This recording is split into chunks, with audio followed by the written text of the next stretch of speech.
What the hell happened? Part 6. In the last part, I talked about getting married, the beginnings of a relationship, some religion and church history, how I was done with religion and doing something else.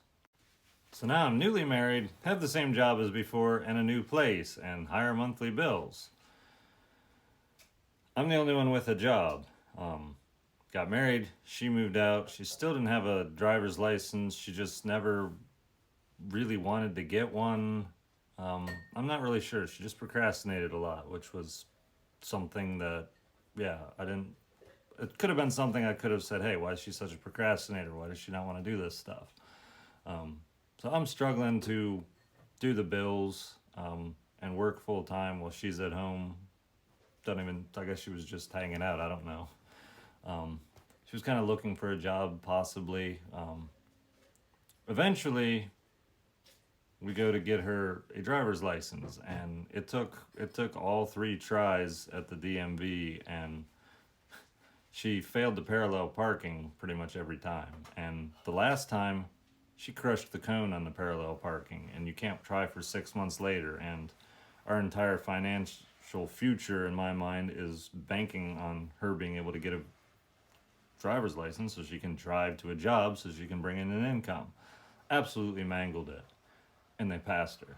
So cool, worked out for us. Um, we're pretty much the next couple of years.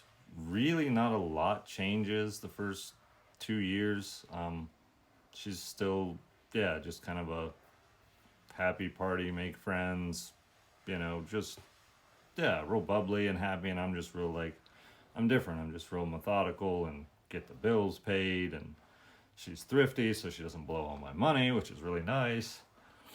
Um, and then she gets the driver's license. She gets a job. She works at fast food at a Wendy's, which is cool. That's what she had done before.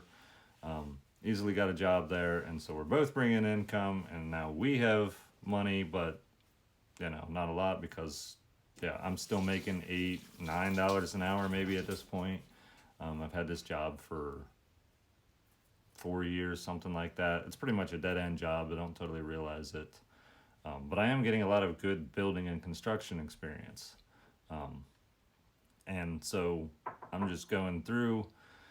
Pretty much the next thing that happens is people keep inviting us back to a Mennonite church. And so I'm like, whatever, I can go. Like, I don't care. I treated it like a social club. We went, there was always food afterwards. It was a good time. So we're going to this Mennonite church, and Delilah, during one of these sermons, it was some kind of hellfire sermon, basically. Um, and she's just like, I don't want to go burn up in hell forever, which, who wants to do that? That sounds terrible. So she totally switches all the way back around, back to full Christian. She's good with the Mennonite thing. And I was happy for her. Like, I'm like, oh, cool, you're one of the chosen ones, because I'm still believing in the whole Calvinist thing of you're either chosen or you're not. I'm like, well, good for you. I'm so glad you're chosen. I'm still not. Whatever it is, what it is. Like, we can still be good and go on. We keep going to the same church. She keeps praying for me and all of this stuff, just really wanting me to become Christian again, too, and thinking my theology's wrong, which it was, and all this stuff. And I came up with a list of 10 things, and I cannot remember anymore what those 10 things are. I was like, these are reasons why God does not love me. Because I fully believed he existed. I lived as an atheist as if he didn't exist because he didn't care about me. I believed he existed. I believed he did not like me. And that was just the end of it.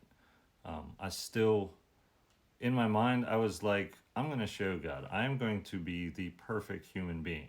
And I didn't cheat. I didn't steal. I, was keeping a lot of moral things that I thought were important. And I was just kind of like, just to show God, like, hey, look, I'm here being a good person and you won't accept me. Well, yeah, too bad. You're going to have to send me to hell for not doing all these bad things. And I'm sure you'll find something, and it is what it is. But I don't know why I was like that. That's just how I thought.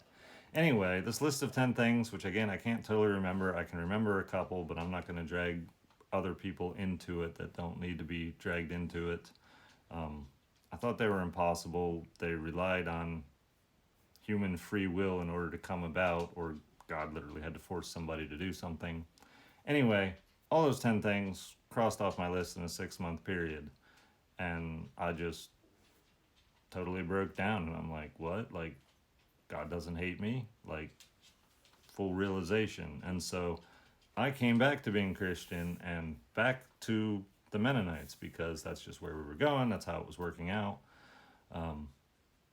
Meantime, the relationship between Delilah and I got decent. Like it was good. Like the first 4 or 5 years was just fine. Like I just went to work, did my 9 to 5, came home. We played video games at night or watched movies or whatever. Just hung out. Eventually, we decided we were done with the Mennonites. Don't even remember why. Probably the same dumb stuff. Stuff just didn't make sense. I'm back into the religious thinking, and everything has to make sense to me. And a bunch of the stuff the Mennonites did not. So we left. And, you know, trying to leaving the Mennonites and thinking you leave the Mennonites are two different things. I don't think you ever really leave them. I think they follow you endlessly throughout the rest of your life and harass and cause you problems. That's coming that's coming up.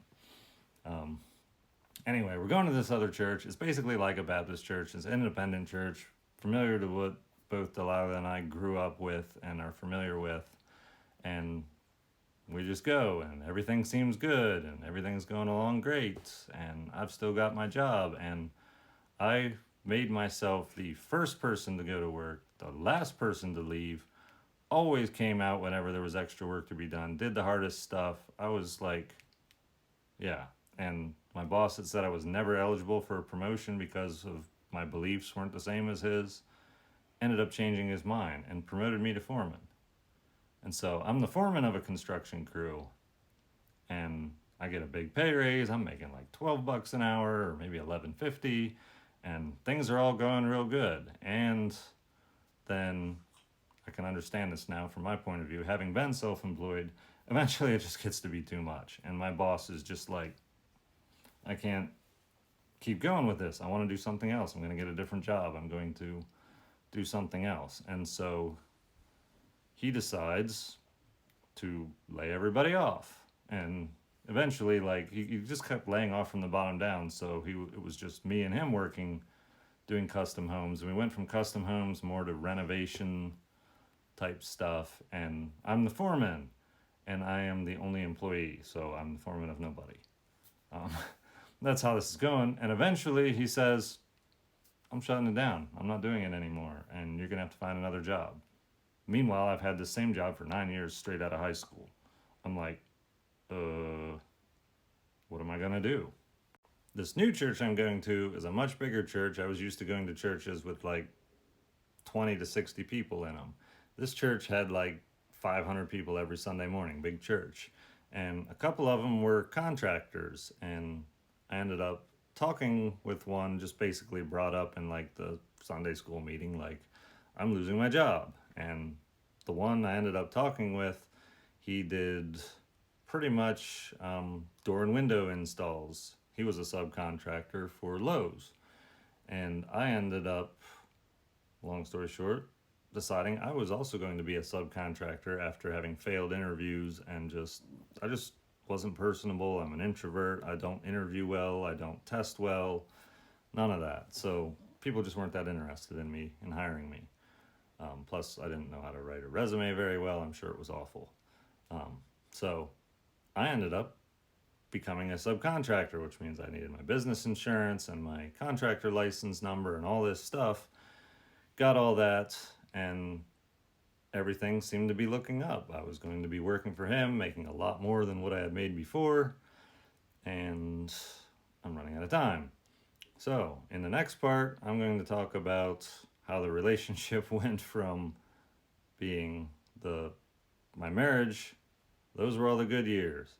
It started to take a turn, and my career choices and path and how it all led to where I ended up.